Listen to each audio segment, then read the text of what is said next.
Assalamualaikum warahmatullahi wabarakatuh. Saudara-saudara, pada kesempatan kali ini kita akan membahas pembentukan kata dalam bahasa Indonesia. Saya berharap saudara-saudara memperhatikan materi ini dengan saksama, terutama kaidah-kaidah pembentukan kata.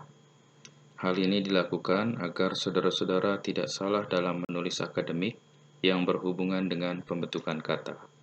Selamat menyimak.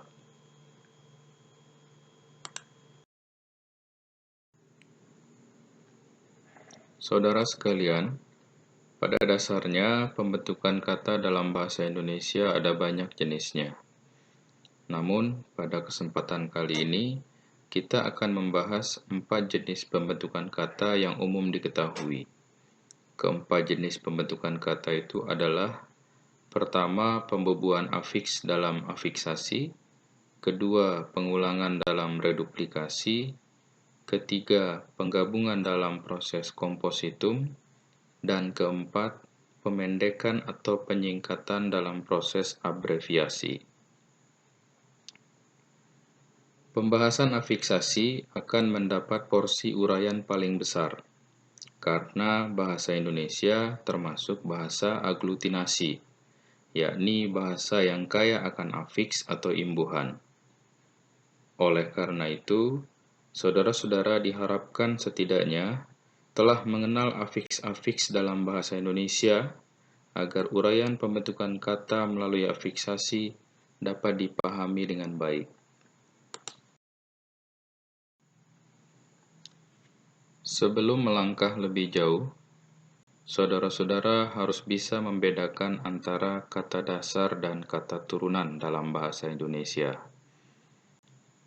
Kata dasar secara awam adalah kata yang belum terkena proses afiksasi, reduplikasi, kompositum, ataupun abreviasi. Sebaliknya, kata turunan adalah kata yang sudah dikenai proses pengimbuhan, reduplikasi, kompositum, atau abreviasi. Pada contoh 1 sampai dengan 7, yang tergolong kata dasar tentunya adalah Indonesia, negara, dan republik. Sementara itu, selain 3 kata tersebut merupakan bentuk turunan. Misalnya, kesatuan merupakan hasil afiksasi, pulau-pulau merupakan hasil reduplikasi, serta kerjasama dan kereta api merupakan hasil komposisi. Pemahaman akan kata dasar dan kata turunan merupakan hal yang penting dalam pembahasan pembentukan kata, agar saudara-saudara mengerti mana yang menjadi dasar atau asal dan mana yang menjadi turunan atau hasil.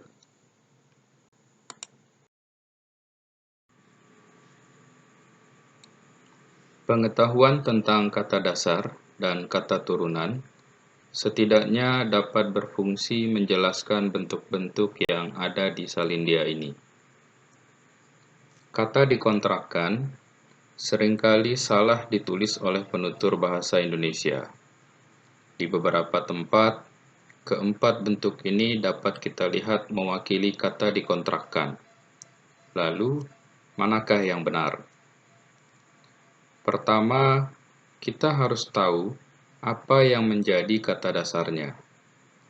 Kata dasar dari bentuk turunan dikontrakkan adalah kontrak. Apabila ditambahkan afiks di dan kan sekaligus, bentuk turunannya harus seperti yang tertera pada nomor 1, yakni dikontrakkan. K pada akhir kata kontrak seharusnya tetap dipertahankan. Hal ini karena huruf K menjadi bagian kata kontrak. Namun, kita bisa cek bersama bahwa bentuk turunan pada 2, 3, dan 4 juga ada di mana-mana.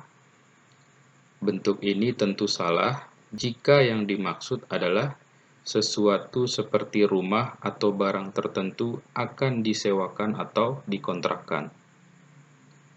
Di sisi lain, bentuk 2 dan 3 bisa jadi benar jika yang dimaksud bukan kegiatan menyewakan sesuatu. Bentuk nomor 2 misalnya, bisa benar jika yang dimaksud adalah sesuatu dibuat menjadi berbeda pandangan alias dikontrakan.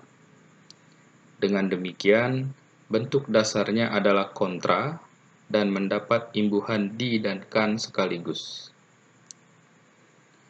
Bentuk turunan pada nomor 3 juga bisa benar jika konteksnya adalah menunjukkan tempat tertentu. Tempat yang dimaksud adalah kontrakan.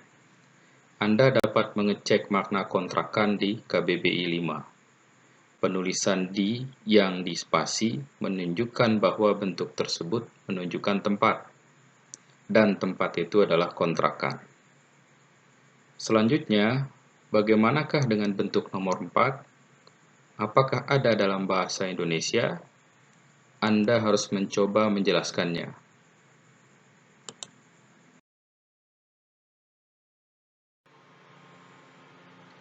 Saudara sekalian, berikutnya kita beralih ke pembahasan yang tidak kalah pentingnya dalam pembentukan kata bahasa Indonesia, yakni proses morfofonemik dalam afiksasi. Proses morfofonemik adalah proses yang menghasilkan perubahan fonem akibat bertemunya dua buah morfem. Misalnya, akibat bergabungnya kata dasar tari dan afiks meng, bentuk menari dihasilkan. Pada bentuk menari, fonem T berubah menjadi N. Pertemuan meng dan tari inilah yang disebut pertemuan dua morfem, dan perubahan T menjadi N merupakan hasil morfofonemik. Pembahasan morfofonemik tergolong penting karena orang-orang banyak yang keliru soal ini. Oleh karena itu, saudara-saudara diharapkan memperhatikan dengan saksama kaidah pada salindia ini dan seterusnya. Morfem yang akan dijelaskan dalam konteks ini adalah meng, peng, ber, per, dan ter. Mari kita mulai dengan meng dan peng. Pada salindia ini, terdapat kaidah perubahan morfem meng dan peng jika bergabung dengan kata dasar tertentu. Yang menjadi fokus kata dasar adalah fonem pertama pada kata dasar tersebut. Fonem pertama itulah yang akan bersinggungan dengan meng dan peng, sehingga terjadilah perubahan. Berikut kaidah yang harus dicatat dan diingat selalu. Pertama, meng dan peng tetap berupa meng dan peng seperti pada kata mengambil, mengundang, mengunci, atau pengambil, pengundang, pengunci, dan lain-lain. Kedua, meng dan peng berubah menjadi me dan pe seperti pada kata melatih, merusak, menyanyi, atau pelatih, perusak, penyanyi, dan lain-lain. Ketiga, meng dan peng berubah menjadi men dan pen seperti pada kata menyambung, menyikat, menyandang, atau penyambung, penyikat, penyandang, dan lain-lain. Keempat, meng dan peng berubah menjadi mem dan pem seperti pada kata membantu, memfitnah, memvonis, atau pembantu, pemfitnah, pemvonis, dan lain-lain. Kelima, meng dan peng berubah menjadi men dan pen seperti pada kata mendobrak, mencuci, menjaring, atau pendobrak, pencuci, penjaring, dan lain-lain. Keenam, meng dan peng berubah menjadi menge dan penge jika bergabung dengan kata dasar yang bersuku kata satu atau satu silabel seperti pada kata mengebom, mengetik, mengelap, mengepel, atau pengebom, pengetik, pengelap, pengepel, dan lain-lain. Sebagai catatan, penggunaan dan lain-lain pada contoh salindia ini bermaksud bahwa masih ada fonem lain yang untuk masing-masing kaidah. Saudara-saudara diharapkan dapat mencarinya sendiri. Proses morfofonemik yang kedua adalah proses morfofonemik morfem ber. Ada 3 kaidah yang harus diperhatikan. Pertama, ber tetap menjadi ber jika bergabung dengan kata dasar yang berfonem awal M seperti kata main. Selain fonem M, ada juga fonem L pada berlatih, S pada bersama, dan lain-lain. Saudara-saudara bisa mencari data yang lainnya. Kedua, ber berubah menjadi be jika silabel atau suku kata awal kata dasar yang dilekatinya terdapat unsur er, seperti ker pada kerja dan cer pada cermin. Hal ini bertujuan untuk memudahkan pelafalan. Oleh karena itu, bentuk turunan yang benar adalah bekerja dan bercermin. Selanjutnya, ber juga berubah menjadi be jika bergabung dengan kata dasar yang diawali oleh fonem R seperti data ber plus rantai. Karena pembentukannya menghasilkan 2 R, salah satu R itu dilesapkan atau dihilangkan. Dengan demikian, bentuk turunannya menjadi berantai. Saudara-saudara, saya persilakan untuk mencari data lain sesuai kaidah ini. Terakhir, ber akan berubah menjadi be jika bergabung dengan kata dasar ajar.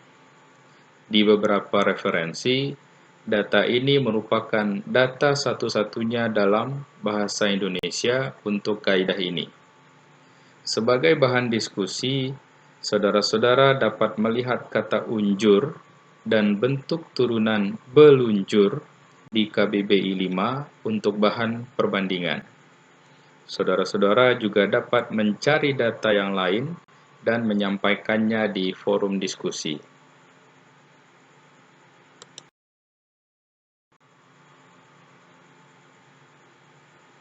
Kaidah morfofonemik morfem per persis sama dengan kaidah morfem ber.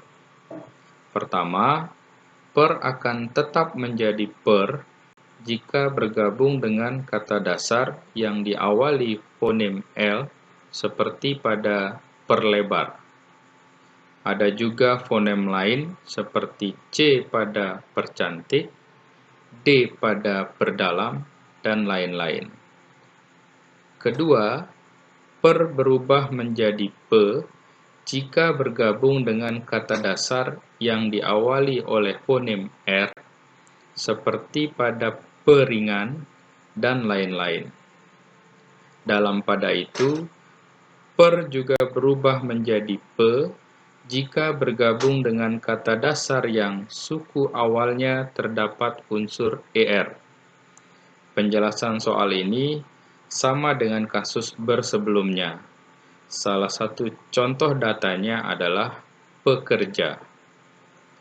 Terakhir, sebagaimana pada ber, per secara khusus berubah menjadi pel jika bergabung dengan kata dasar ajar. Contoh ini merupakan satu-satunya pada beberapa referensi yang ada. Saudara-saudara juga dipersilakan mencari data yang lain jika memungkinkan ditemukan sesuai dengan kaidah yang telah diterangkan.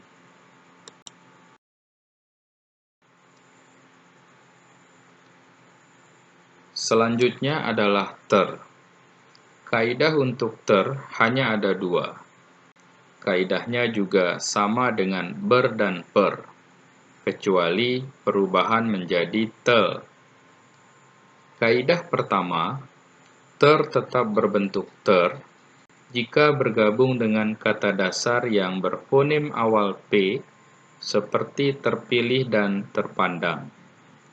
Ada juga fonem lain, seperti S pada tersanjung, T pada tertahan, dan lainnya. Kaidah kedua, ter berubah menjadi te jika bergabung dengan kata dasar yang suku awalnya terdapat unsur er, seperti terpercaya dan tercermin. Sebagai sebuah contoh kesalahan, sampai detik ini Liputan 6 masih menggunakan slogan tajam dan terpercaya. Seharusnya mereka menulis terpercaya. Terakhir, ter berubah menjadi te jika bergabung dengan kata dasar yang diawali dengan fonem R, seperti pada terasa dan terebut. Saudara-saudara, saya persilahkan kembali mencari data lainnya berdasarkan kaidah tersebut atau berbeda dengan kaidah tersebut sebagai bahan diskusi.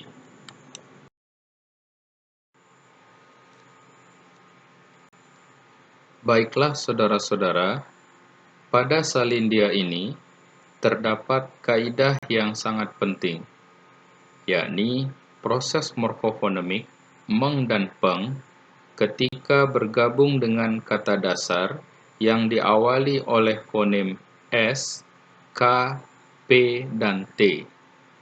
Kita biasanya mengenal hal ini dengan kaidah peluluhan. Pembahasan ini tidak kalah penting karena sekali lagi banyak orang yang keliru soal ini. Silakan perhatikan dengan saksama kaidahnya. Pertama, semua kata dasar yang diawali dengan fonem S, K, P, atau T pasti luluh ketika bergabung dengan meng dan peng.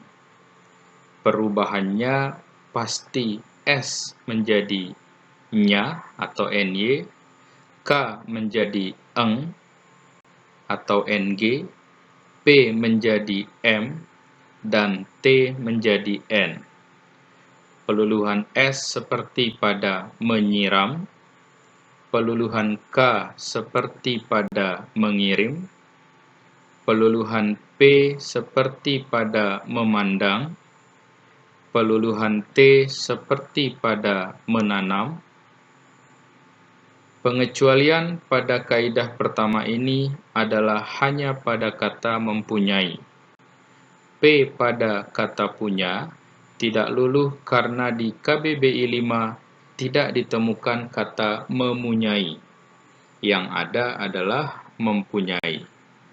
Dengan demikian, semua kata dasar yang diawali oleh fonem S, K, P, dan T wajib luluh ketika bergabung dengan meng dan peng, kecuali mempunyai. Selanjutnya, kaidah kedua. Kata dasar yang diawali fonem S, K, P, dan T yang berupa klaster tidak diluluhkan. Klaster adalah dua atau lebih konsonan berurutan dalam sebuah suku kata. Misalnya, PR pada presiden, TR pada transfer, KL pada klasifikasi, dan STR pada strata. Jadi, SKPT dalam format klaster semacam ini tidak diluluhkan. Misalnya, mengklasifikasi bukan menglasifikasi, dan mentransfer bukan mentransfer. Pada kaidah kedua ini ada pengecualian, yakni khusus klaster yang diawali oleh fonem P dan bergabung dengan morfem peng. P pada klaster itu tetap diluluhkan. Misalnya, P pada produksi dan proses dilekati peng menjadi pemroduksi dan pemproses, bukan pemproduksi dan bukan pemproses. Namun, jika dilekati meng, kaidahnya mengikuti yang sebelumnya, alias tidak luluh, yakni memproduksi dan memproses.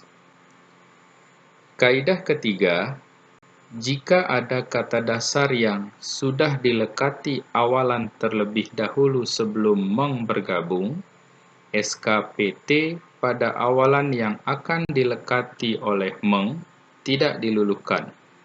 Misalnya, P pada perbarui yang mendapat imbuhan meng menjadi memperbarui, bukan memerbarui.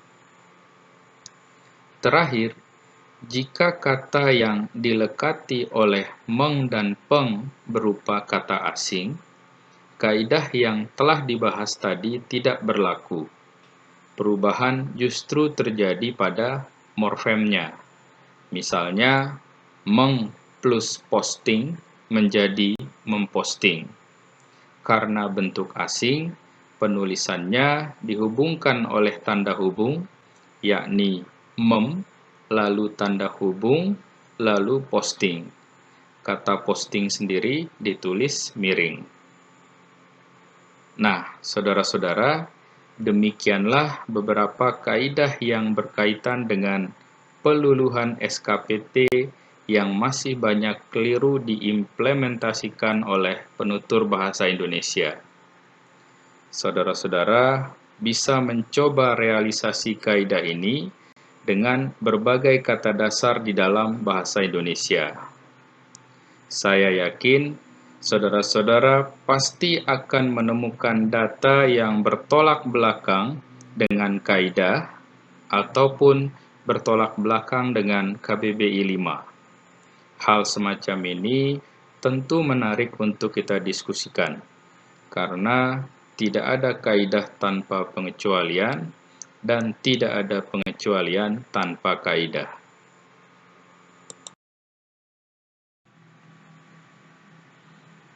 Nah, saudara-saudara, berdasarkan kaidah yang telah dipelajari pada Salindia sebelumnya, kira-kira bagaimanakah dengan bentuk turunan yang ada pada Salindia ini? Apakah sudah benar ataukah masih salah? Marilah kita bahas satu persatu. Pada data nomor 1, sebenarnya bukan merupakan kesalahan morfofonemik, melainkan kesalahan pada kata dasarnya. Kata dasar yang baku atau benar pada konteks ini adalah sontek jika merujuk ke KBBI 5. Sehingga jika dihasilkan melalui proses morfofonemik, bentuk turunan yang benar adalah menyontek. Data nomor 2 merupakan data yang salah. Seharusnya penulisannya adalah pelepasan, bukan penglepasan. Data nomor 3 merupakan data yang benar. Dan ada dua pilihan untuk data ini berdasarkan KBBI 5. Bisa berupa pengrajin dan perajin. Mengapa dikatakan kedua-duanya benar? Alasannya karena keduanya ada atau tertera di KBBI edisi kelima. Data nomor 4 merupakan data yang keliru atau salah, karena seharusnya tertulis mentransfer. Hal ini karena mengikuti kaidah yang telah disebutkan pada kaidah peluluhan SKP dan T yang berupa klaster, yaitu TR. Meng dan peng jika bergabung dengan kata dasar yang diawali oleh klaster, meskipun berfonem awal T, tidak diluluhkan, sehingga bentuk turunan yang benar adalah mentransfer. Selanjutnya data nomor 5. Bentuk memproduksi sudah benar, sebagaimana kaidah yang telah diterangkan pada nomor 4 tadi, yaitu adanya klaster meskipun diawali oleh fonem P, sehingga bentuk yang benar adalah memproduksi. Data nomor 6 merupakan data yang salah atau keliru. Mengapa demikian? Seharusnya tulisan atau bentuk turunan yang benar adalah memengaruhi, bukan mempengaruhi. Mengapa demikian? Kita melihat bentuk dasarnya adalah pengaruh dan diawali oleh fonem P, sehingga berdasarkan kaidah peluluhan, kata dasar manapun yang berfonem awal S, K, P, atau T, semuanya wajib diluluhkan, sehingga bentuk yang benar adalah memengaruhi.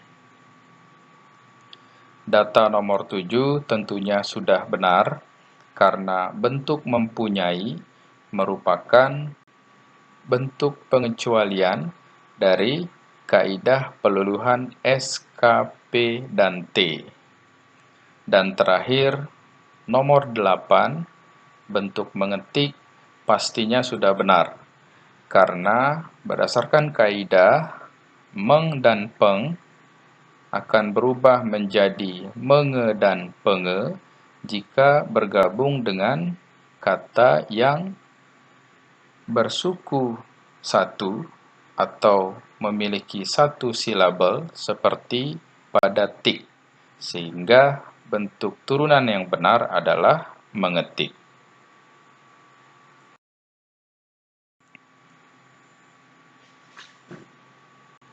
Saudara-saudara, pada salindia ini kita akan membahas pertalian bentuk dalam bahasa Indonesia. Bagaimanakah maksudnya? Misalnya, kita mungkin pernah dihadapkan dengan pertanyaan, mengapa di dalam bahasa Indonesia ada bentuk petani, tetapi tidak ada bentuk penani? Sementara pada salindia ini tertera kata tinju yang sama dengan tani, yakni berfonem awal T. Di kata tinju ada bentuk peninju dan ada bentuk petinju.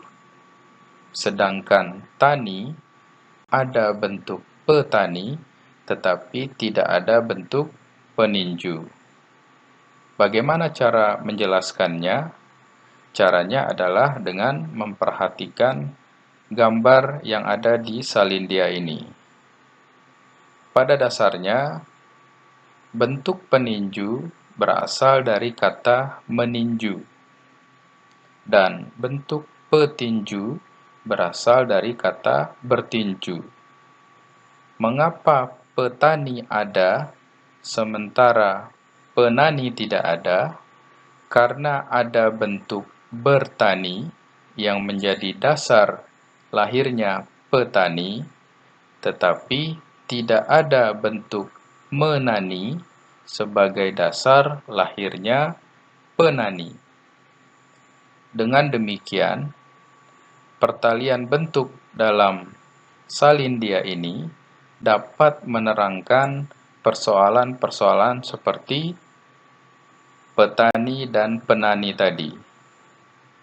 Selain itu, saudara-saudara bisa memanfaatkan gambar ini atau memanfaatkan pertalian bentuk yang dijelaskan pada salindia ini untuk menyelesaikan beberapa persoalan-persoalan lain dalam bahasa Indonesia sebagaimana yang akan saudara lihat pada salindia berikutnya.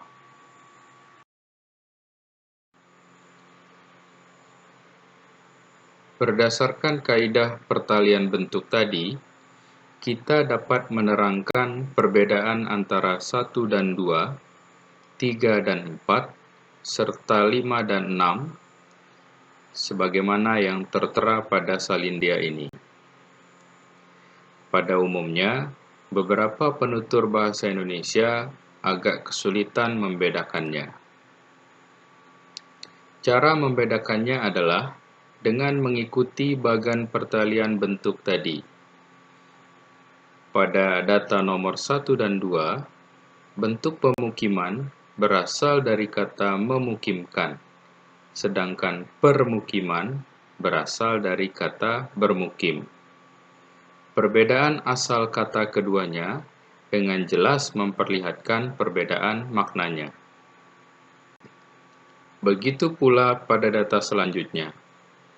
Pada data 3 dan 4, bentuk pengembangan berasal dari bentuk mengembangkan, sedangkan perkembangan berasal dari bentuk berkembang.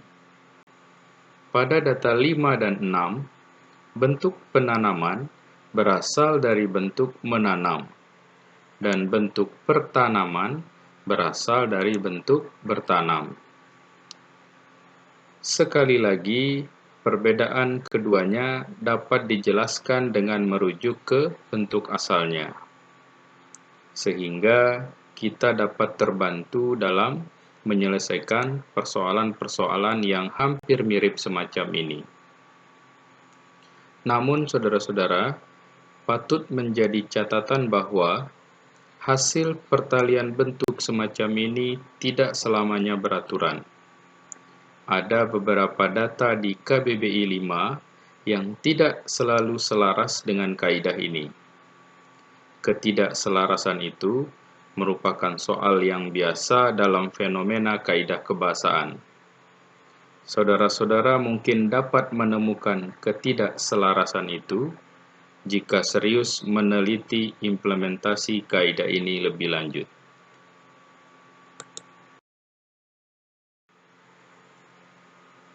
Saudara-saudara, selanjutnya kita beralih ke jenis kedua pembentukan kata dalam bahasa Indonesia, yakni reduplikasi. Pada dasarnya, pembahasan reduplikasi tidak bisa diuraikan hanya dalam 1, 2, atau 3 salindia, tetapi biasanya dalam sebuah buku yang relatif tebal. Namun, dengan tidak mengurangi pentingnya pembahasan reduplikasi ini, pada kesempatan ini kita hanya akan membahasnya secara garis besar. Setidaknya ada 4 jenis reduplikasi yang umum diketahui atau dikenal dalam bahasa Indonesia. Pertama adalah reduplikasi penuh seperti kata-kata, undang-undang, tanda-tanda, dan lain-lain. Kedua adalah reduplikasi berubah bunyi seperti sayur-mayur, ramah-tamah, dan lain-lain. Ketiga adalah reduplikasi sebagian seperti lelaki yang setara dengan bentuk laki-laki. Serta keempat adalah reduplikasi berimbuhan seperti berlari-lari dan semacamnya. Saudara-saudara, karena pembahasannya secara garis besar, saudara-saudara, saya harap dapat mencari informasi lengkap mengenai reduplikasi ini di referensi-referensi yang lain.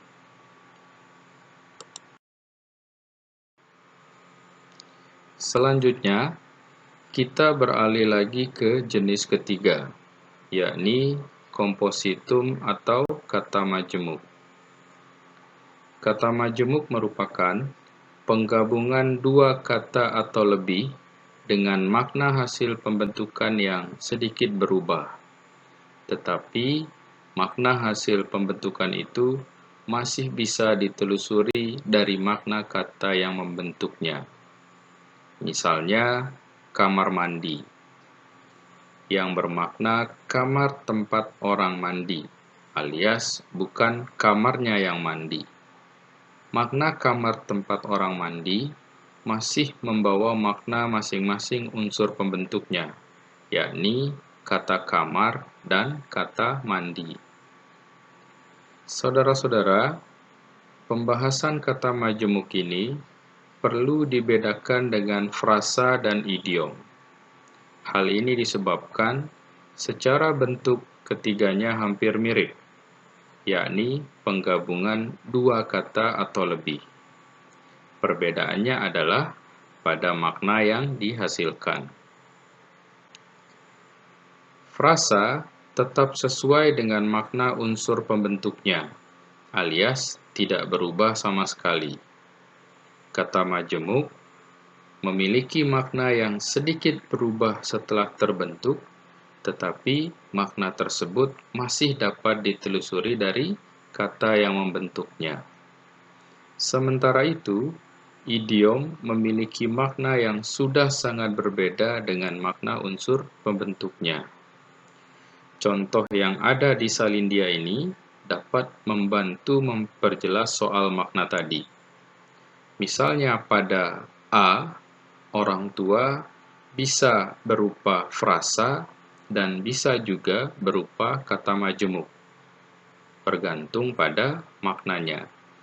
Jika bermakna orang yang usianya sudah tua, berarti orang tua pada konteks itu adalah frasa. Sementara, jika orang tua bermakna bapak dan ibu kita, berarti orang tua pada konteks itu adalah kata majemuk. Pada contoh B, kambing hitam bisa berupa frasa dan bisa juga berupa idiom. Jika maknanya adalah seekor kambing yang bulunya berwarna hitam, itu berarti bentuk kambing hitam merupakan frasa. Sebaliknya, jika kambing hitam bermakna orang yang dipersalahkan, dan makna orang yang dipersalahkan ini tidak ada hubungannya sama sekali dengan kata kambing dan hitam, berarti bentuk kambing hitam pada konteks tersebut adalah idiom. Dan pada contoh C, kata banting tulang bisa berupa frasa dan juga bisa berupa idiom. Jika maknanya adalah seseorang membanting tulang ke lantai misalnya, berarti bentuk tersebut merupakan frasa. Sebaliknya, sebagaimana pada B, jika makna banting tulang adalah bekerja keras, dan makna bekerja keras ini tidak bisa ditelusuri lagi dari makna kata banting dan kata tulang, bentuk tersebut merupakan idiom.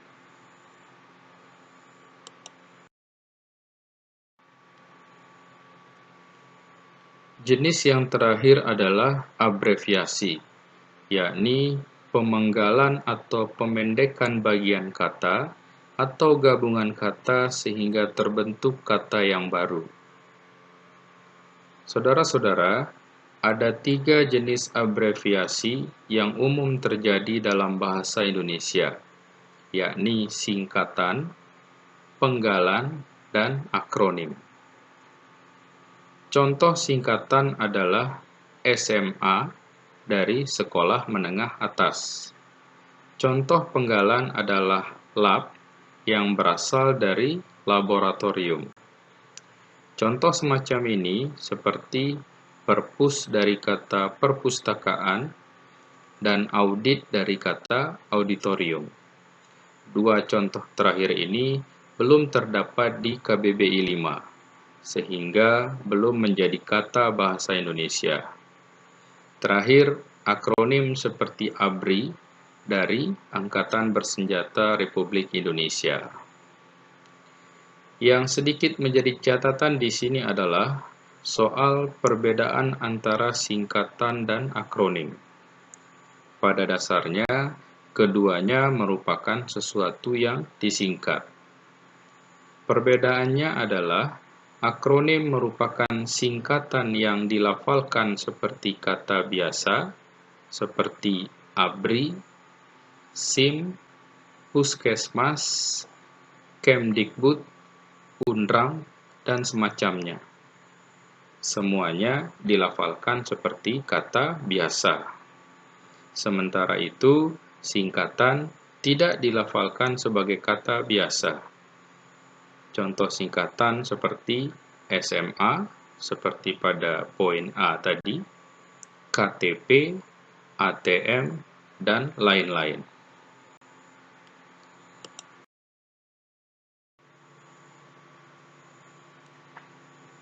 Demikianlah saudara-saudara, sebagai penutup ada 2 poin penting yang dapat dicatat.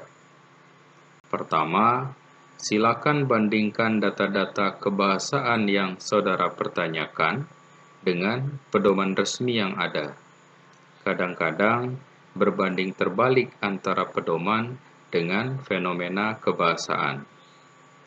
Kedua, sebuah kaidah kadang-kadang tidak mampu mengatur semuanya. Selalu saja ada pengecualian tertentu dalam pola kaidah yang ada. Dan hal semacam ini merupakan hal yang biasa. Demikian uraian materi pembentukan kata kali ini, dan selamat belajar.